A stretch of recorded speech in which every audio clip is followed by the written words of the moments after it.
पवित्रता मनुष्यता की शान है, जो मन वचन कर्म से पवित्र है, वो चरित्रवान ही यहाँ महान है।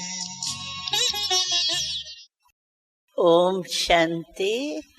हम सभी अपने मीठे मीठे प्यारे प्यारे बाबा के बच्चे ये तो जानते ही हैं कि हमारे इस परमात्म ज्ञान की विशेषता क्या है, या कहें कि ब्राह्मण जीवन का फाउंडेशन क्या है।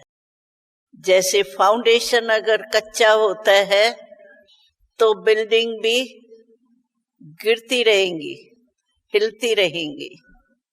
ऐसे ही अगर हमारा फाउंडेशन कच्चा होगा तो हमारी जीवन रूपी बिल्डिंग वो सफल नहीं होंगी, लेकिन बीच बीच में हलचल होती रहेगी।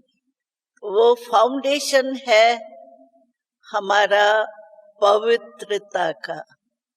आपने देखा होगा कितने भी धर्मात्मा आए, धर्म स्थापन करने वाले महात्माएं है, मंडलेश्वर है, शंकराचार्य है, जो भी इस अध्यात्मक तरफ के बड़े बड़े निमित्त बने हैं, वो स्वयं भले पवित्र रहे हैं, लेकिन जो भी उनके सहयोगी बने हैं, साथी बने हैं, उन्हों को पवित्र नहीं बनाया।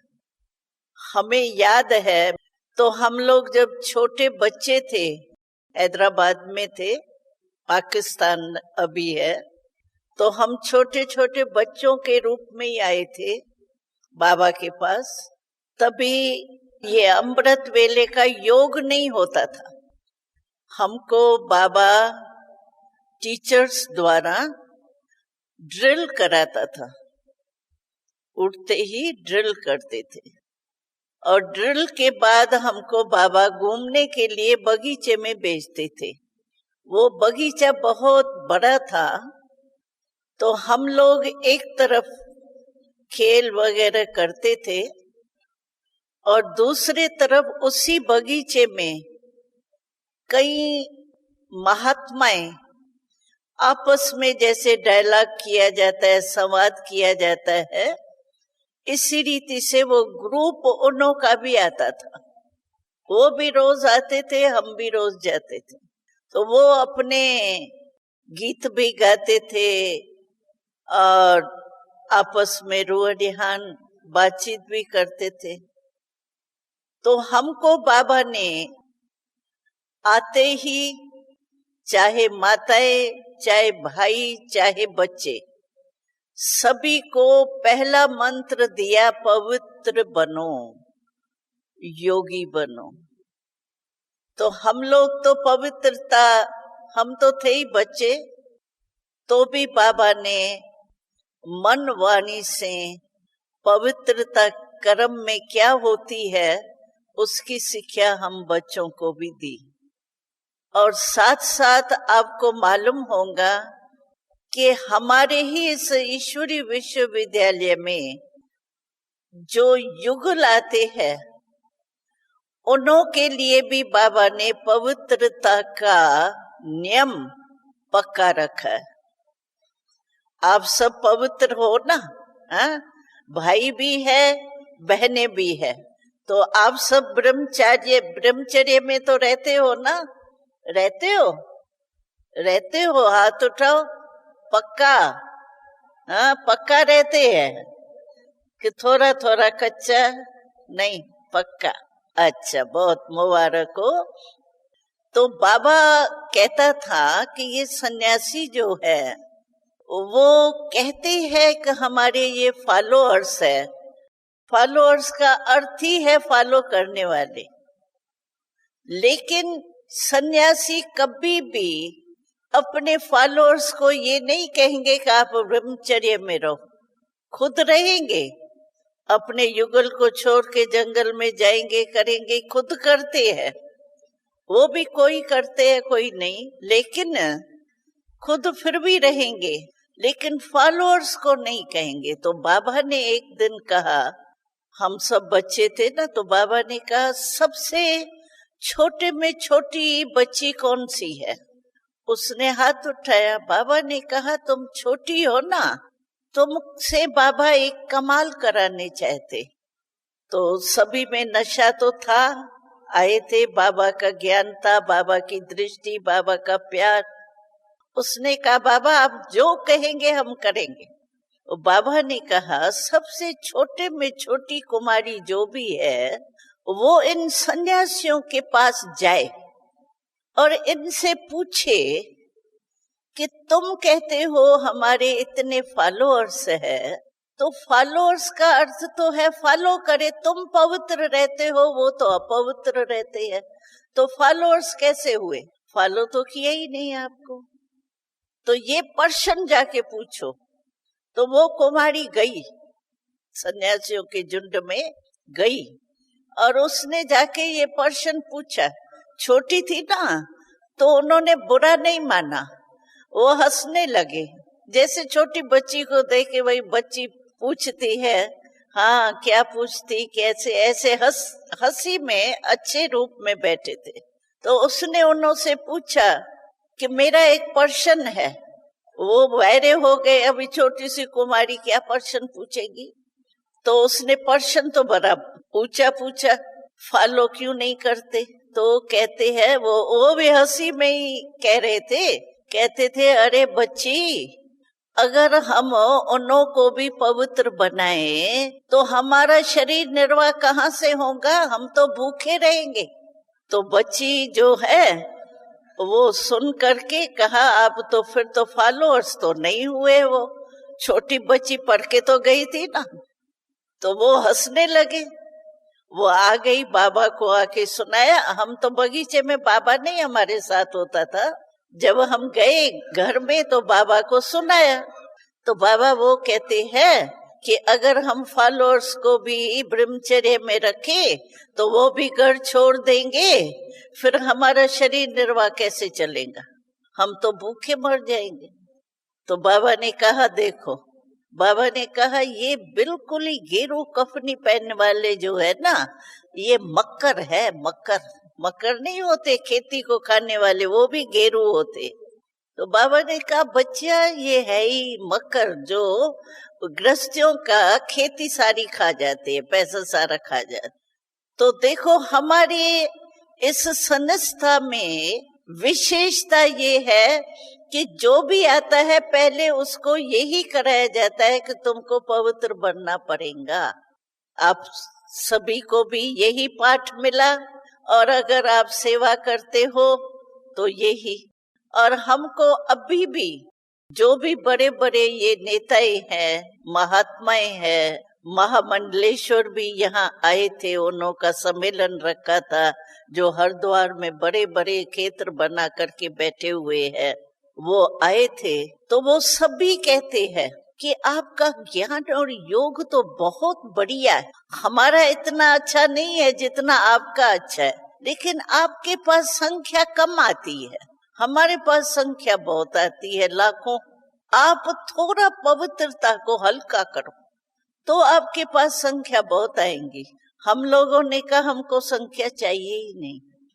आपके पास तो आते हैं और सुन करके वहीं छोड़ के चले जाते हैं, बनते थोड़े ही। हमारे पास तो बनाए जाते हैं, इसीलिए थोड़े ही चाहिए, हमको ज्यादा चाहिए भी नहीं। तो हम फलक से कहते हैं ना, तो पवित्रता हमारा ब्राह्मण जीवन का फाउंडेशन समझते हो ना इंग्लिश में, यानी पीर। फाउंडेशन माना पीर कहो, क्या कहो, फाउंडेशन मतलब तो हाँ नीम। हाँ, फाउंडेशन पवित्रता हमारी नीम है। नीम कच्ची होंगी तो जरूर है ऊपर की बिल्डिंग भी कच्ची होंगी, हिलेंगी। तो इसीलिए हमारी पवित्रता पहले है। पवित्र नहीं होंगे तो योगी भी नहीं बन सकते हैं। क्यों? कि आत्मा पवित्र होगी तभी परमात्मा से संबंध जुड़ सकता है। अपवित्र आत्मा में अगर कोई भी अपवित्रता है ना, तो योग नहीं लग सकता है। आप देखो, सोचो, मानो आज पवित्रता सिर्फ ब्रह्मचर्य व्रत नहीं है, वो तो एक काम विकार हो गया। काम कामना को भी कहा जाता है और काम ब्रह्मचर्य को भी कहा जाता है। ब्रह्मचर्य नहीं है तो कामी, एक काम नहीं, लेकिन काम के साथ जो चार साथी है ना, क्रोध, लोभ, मोह, अहंकार, ये भी अपवित्रता है। कई समझते हम तो पवित्र रहते ही है, ब्रह्मचर्य में तो रहते हैं, बस ब्रह्मा कुमार बन गए। लेकिन क्रोध भी विकार है, अपवित्रता है। तो आप सोचो, जब आपके पास समझो गलती से या कोई हालतों के अनुसार, समस्या के अनुसार आज आप में क्रोध है, तो क्रोध जिस दिन होता है उस दिन योग लगता है? लगेगा योग? नहीं लगेगा ना। क्रोध, जिससे क्रोध किया ना वो ही सामने आएगा, शिव बाबा के बजाय वही बात याद आएंगी। आप कहेंगे मैं आत्मा हूँ, मैं आत्मा हूँ, फिर कहेंगे नहीं इसने ये क्यों किया, इसने कहा क्यों, ऐसा क्यों होता है, ये है कौन, यही आएगा।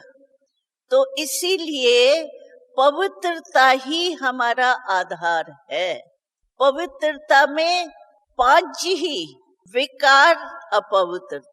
इसीलिए बाबा कहता है माताओं में मोह होता है ज्यादा, और भाइयों में होता है थोड़ा क्रोध, रोब। माताओं में, पोतरे दोतरों में बाबा कहता ही है हमेशा।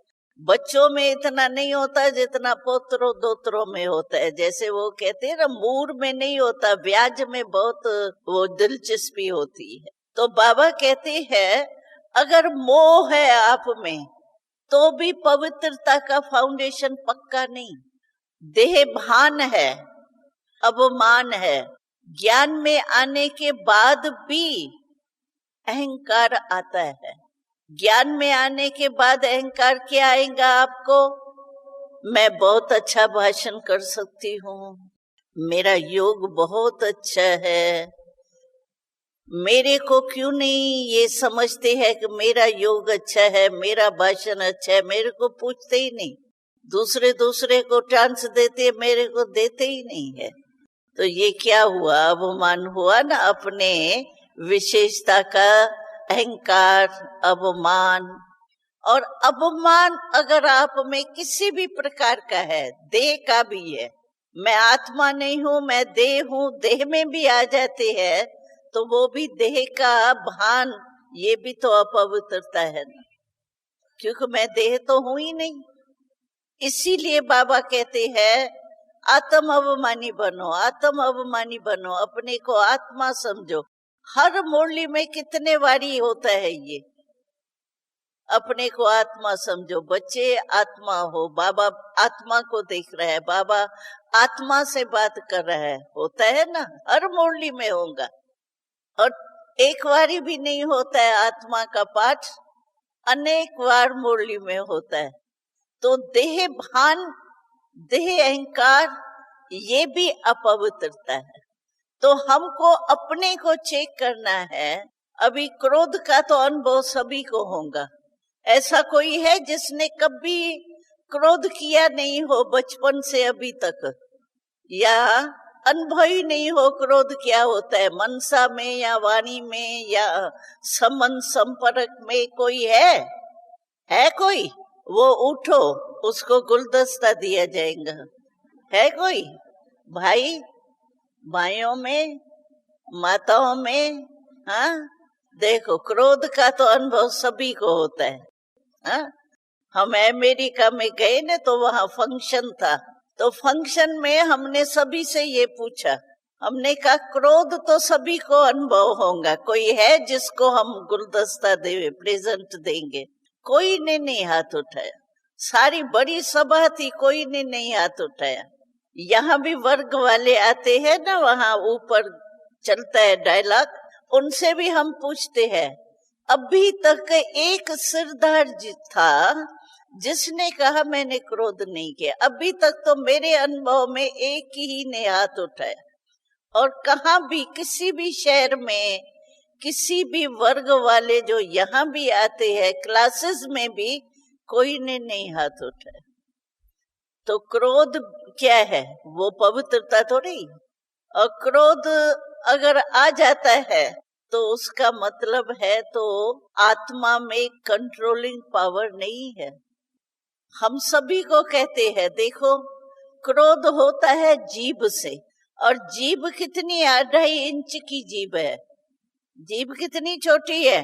और आप मनुष्य आत्मा, बहन या भाई 5 फुट के हैं, 5 फुट के या 4.5 फुट के, 6 फुट के भी कोई कोई होते हैं।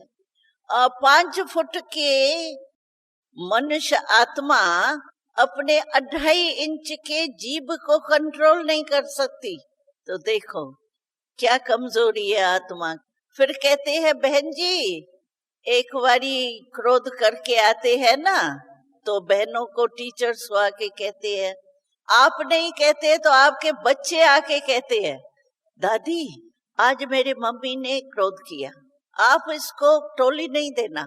आज मम्मी ने, पापा ने, बच्चे भी आके सुनाते हैं रिपोर्ट, तो आज क्रोध किया। तो देखो क्रोध भी अपवित्रता है, लोभ भी अपवित्रता है, मोह भी अपवित्रता है। तो हमारा अगर फाउंडेशन पवित्रता का पक्का नहीं होगा तो जो हम कहते हैं ना हमारा योग बहुत ज्वाला रूप होना चाहिए, योग हमारा शक्तिशाली होना चाहिए, कैसे होगा? एक फॉरेनर्स पहले आते थे ना, उन्होंने एक ये डायलॉग किया था, करते हैं ना डायलॉग अपने स्टेज पर, उन्होंने किया तो भाई एक बाल्टी रखी थी, तो बाल्टी में वो ड्रामा किया।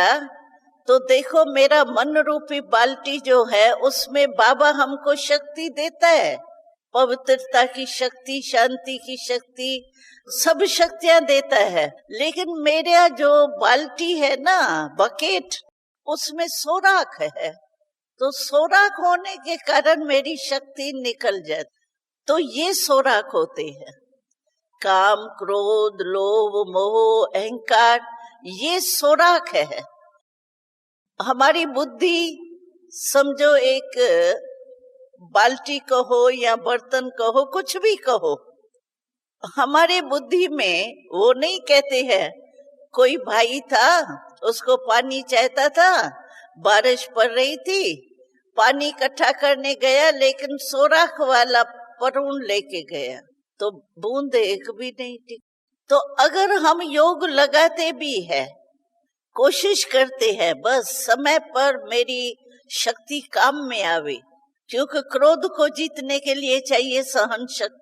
सहन शक्ति हमारे में कम होती है तभी हमारे में क्रोध आता। अभी सहन शक्ति बाबा तो दे रहा है, लेकिन हमारे बुद्धि में अगर 5 सोराखों में से एक भी सोराख है तो शक्ति तो निकल जाएंगी ना, भरेंगी तो नहीं ना।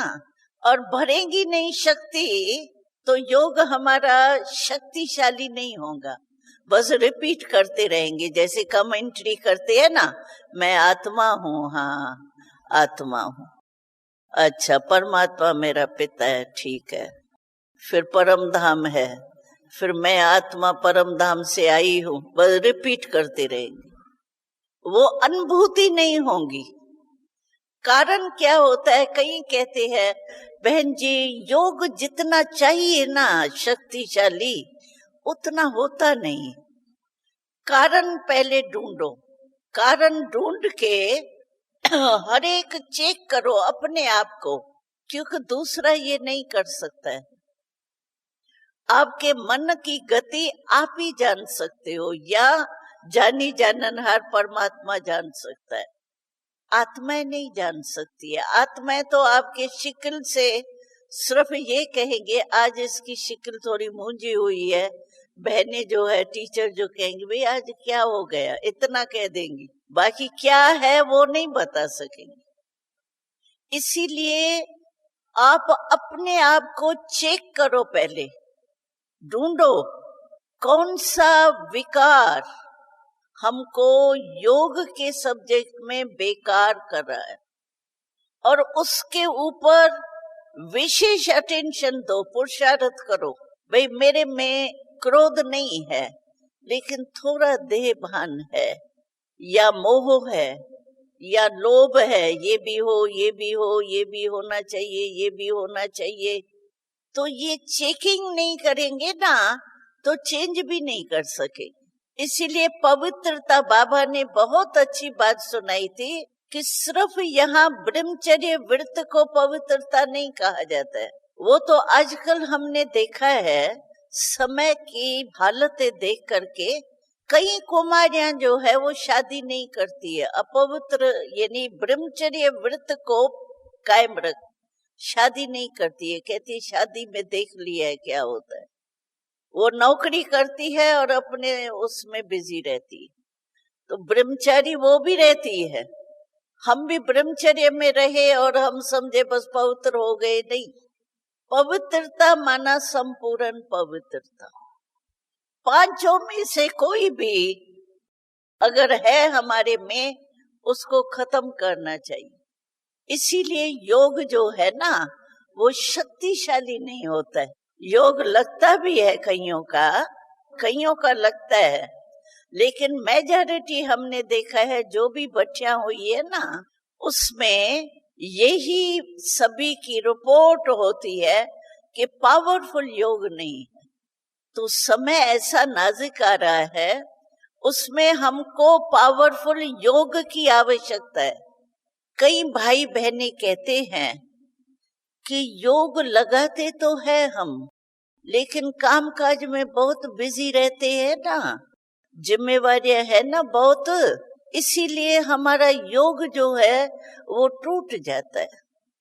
कर्म योगी नहीं बन सकते है, कर्म करते हुए भी योग रहे वो स्थिति नहीं है। अभी देखो हम आपको बताते हैं योग पावरफुल इसीलिए होता है क्योंकि बीच बीच में योग टूटता है, फिर आप जोड़ने की कोशिश करती हो। कोई भी टूटी हुई चीज को जोड़ो, आप जुड़ तो जाएंगी, लेकिन वो ताकत नहीं होती और जुड़ने में टाइम लगेगा। हमने सभी को सुनाया था, देखो आप एक बात अभ्यास करो, आप 5 बारी ट्रैफिक कंट्रोल करते हो, 5 बारी। 5 बारी हम सारे दिन में ट्रैफिक कंट्रोल हमारे बाबा ने कहा है, और वो 3 मिनट का रिकॉर्ड होता है। 5 बारी वो, और 5 बारी आप खाना खाते हो कुछ न कुछ। सवेरे उठ के चाय पीते हो या पानी पीते हो या जो भी कुछ करते हो, फिर आप नाश्ता करते हो, नाश्ते के बाद आप लंच करते हो, लंच के बाद आप शाम को कुछ न कुछ टोली खाओ या चाय पियो या कुछ भी पियो, पानी पियो, और रात्रि को आप खाना खाते हो। 5 बारी ये हुआ, 5 बारी खाना खाते हो। बाबा ने कहा है कि जो खिलाने वाला है उसको अगर नहीं खिला के आप खाते हो तो गीता में है कि वो चोर है। इतना शब्द है गीता में कि खिलाने वाले को खिला के नहीं खाते हैं तो वो चोर है। बाबा तो हमको ऐसे शब्द नहीं बोलेंगे ना। बाबा कहते हैं जो भी खाना खाते हो तो खाने के टाइम शिव बाबा को याद करके खाओ, भोग लगाओ, कहते हैं ना बाबा। तो 5 बारी वो, 5 बारी ट्रैफिक कंट्रोल, 10 बारी हुआ 10 बारी भाई, 10 बारी हुआ। तो देखो ये 10 बारी है। अगर आप खाना खाते, कहीं कहते हैं खाने के मेज बड़ी काम काज होते हैं, उस समय हम मिलते हैं, आपस में बातें करते हैं, ऐसे कहते हैं। हम कहते हैं 3 मिनट आप पहले शांति में रहो। खाना खाते 20 मिनट 15 मिनट तो लगता ही है। आप पहले बाबा को भोग लगाओ। ऐसे नहीं खाना बनाया, माताएं कहेंगी हम तो भोग लगा करके ही आए, जो खाना बनाया था ना पहले बाबा को भोग लगा दिया। लेकिन जो हमको थाली में आता है हमारे लिए पर्सनल, उसका भी भोग लगाना चाहिए, यानी बाबा को याद करना चाहिए। भोग लगाना कोई वो बिछा करके रुमाल नहीं लगाना, लेकिन बाबा को याद करना चाहिए। तो 10 वारी वो है, उसकी स्वयं देखो बाबा ने कितनी अच्छी दिनचर्या हमको बना के दी है, जिसमें आपको सहज योगी बनने में बहुत सहज है। सवेरे आप अमृत वेला 1 घंटा करते हो, 4 से 3:45 है, चलो 5 तक करो, और 4:45 तक है 5 तक करो, 1 घंटा वो। फिर क्लास में आते हो, आधा घंटा योग होता है, 6 बजे आते हो, 5 बजे आते हो, हर एक सेंटर का अपना अपना होता है। आधा घंटा होता है वो, 1.5 घंटा हुआ। और उसके बाद फिर मुरली सुनने के बाद भी 10 मिनट 15 मिनट योग होता है क्लास में, ठीक है। अच्छा, उसके बाद इतना टाइम तो सुबह का योग का रहा, वो ऐड करो, 10 वारी वो ऐड करो। उसके सिवाय आप ये शाम के समय बहुत करके हमने देखा है सेंटरों में, शाम के समय आधा घंटा घंटा योग करते हैं, या घरों में ही करते हैं शाम के टाइम, वो भी योग करते हैं। और रात्रि को सोने के टाइम बाबा ने कहा है योग लगा करके सो। तो कितना कनेक्शन हो गया, कितना वारी हमको बाबा ने दिनचर्या बना के दी है। न चाहते हुए भी बाबा को याद करो, हो गया। सारा दिन का कनेक्शन हुआ या नहीं हुआ? हुआ। तो अगर आप ये ट्रैफिक कंट्रोल और 5 बारी खाना खाते हो उस समय याद करो, क्लास का घंटा शाम का ये करो, तो आपका जो कनेक्शन है ना टूटेगा नहीं। बीच बीच में याद किया ना तो आपको कर्म करते हुए भी याद आएगा। अच्छा खाना बना लिया, खाना बना के भोग लगाएंगे, फिर याद आ जाएगा। भूल भी गई खाना बनाते, तो जब भोग लगाएंगी तो याद आएगा। थाली में खाना खाएंगी फिर याद आएगा। तो कनेक्शन जुड़ता रहेगा ना, संबंध जुड़ता रहेगा ना, टूटेगा नहीं। टूट जाता है ना, विस्मृति हो जाती है, फिर स्मृति में आने में टाइम लगता है। तार देखो टूट जावे तो उसको जोड़ने में टाइम लगेगा ना, पहले रबर उतारेंगे, पीछे खोलेंगे, पीछे जोड़ेंगे। और जुड़ा हुआ है थोड़ा ढीला हो गया, उसको टाइट करना सहज होता है। तो इसीलिए आप ये अपनी दिनचर्या कायम रखना। हाँ, जहां भी जाओ अपने घरों में, ये आप अपने योग का कनेक्शन जो है वो तोड़ना नहीं। ये सहज है कि मुश्किल है? सहज है माताएं, सहज है, हो सकता है ना। फिर आप सहज योगी बन जाएंगे, कर्म योगी बन जाएंगे। अभी दादी ने नहीं 108 घंटा योग का दिया था, तो अगर ऐसे आप ऐड करो ना तो आपका दिन में 4 घंटा 4.5 घंटा बन सकता है। अगर आप अटेंशन देंगे ना, आप जैसे हमने सुनाया 10 वारी वो सुबह का क्लास, वो अगर आप अटेंशन देंगी ना तो आपके 4 घंटे 4.5 घंटे रोज के योग के अच्छे बन सकते। और वो ऐड करते करते हमने देखा 1 मास में अगर 4.5 घंटे रोज करे तो 108 घंटे हो सकते। और कई क्लास में स्टूडेंट्स ने ऐसे किया भी। तो योग को पावरफुल बनाओ। और योग में क्या होता है, बाबा ने हमको लकीर खींच के दी। 4 लकीर के अंदर रहेंगे अगर, तो आपको मेहनत करनी नहीं पड़ेगी योग लगाने में। अगर लकीर से बाहर निकले तो सीता लकीर से बाहर निकली तो कहाँ पहुंच गई? शोक वाटिका में। और लकीर के अंदर रही तो राम के साथ रही। इसीलिए ये लकीर बाबा ने हमारे को योग की खींच के दी है। 4 स्टेजेस बाबा ने हमको बताई है। पहली स्थिति जो है, स्टेज माना स्थितियां, पहली पावरफुल स्थिति है बीज रूप। ठीक है, जानते हो ना, इतना तो समझते ही होंगे। तो पहली स्टेज है हमारी बीज रूप की। दूसरी स्टेज है फरिश्ता। बाबा कहते हैं ना, फरिश्ता माना लाइट, डबल लाइट, बोझ नहीं बुद्धि में, और मैं आत्मा लाइट स्वरूप हूँ, ये स्मृति रखना, ये है फरिश्ता। शरीर भी हमारा हल्का लाइट, जैसे ब्रह्मा बाबा को देखते हैं ना वतन में, तो लाइट ही लाइट है ना। तो फरिश्ता और फरिश्ते की निशानी ये है। बाबा ने स्लोगन सुनाया था, फरिश्ता अर्थात जिसका पुराने शरीर, पुरानी दुनिया के पदार्थ संबंध से रिश्ता नहीं, ये है फरिश्ता। तो फरिश्ता, दूसरी स्टेज फरिश्ता। तीसरी स्टेज बाबा ने दी है रूह ध्यान, बाबा से रूह ध्यान। मुरली में कई बार बाबा सुनाता है ब्रह्मा बाबा कैसे शिव बाबा से रूह ध्यान करता है, आप भी ऐसे रूह ध्यान करो। और चौथी स्टेज है ज्ञान का मनन। इन 4 ये लकीर है 4 स्थिति की।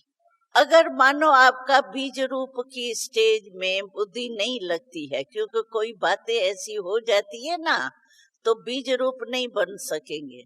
फिर कई माताएं कहीं कहते हैं हम बीज रूप है ना, हम बीज, अरे बीज, कोई हार्ट पेशेंट है और उसको को सीधा ही सीढ़ी चढ़ के वो 7वें मंजिल में पहुंच जाओ, उसकी क्या गति होगी? जिंदा रहेगा? तो आप में ताकत है ही नहीं, कोई न कोई समस्या समाधान है ही नहीं, कोई न कोई विकार का फाउंडेशन आपको तंग कर रहा है, और आप सोचते हम बीज रूप हो जाए। बीज रूप होंगे कैसे? तो ऐसे टाइम पर बाबा से रूह ध्यान करो। बातें करना सहज होता है, रूह ध्यान करो, मनन करो। जो वरदान सुबह के समय रोज मुरली में वरदान होता है, चलो 4 पेज मुरली, 3 पेज मुरली भूल जाती है। कई कहते हैं उस समय, कहते हैं बहुत अच्छी आज की मुरली, बहुत अच्छी थी। फिर घर में जाएगी, कहेंगे थी तो अच्छी मुरली, लेकिन क्या था, क्या क्या सोचेंगी, कुछ याद नहीं आएंगे।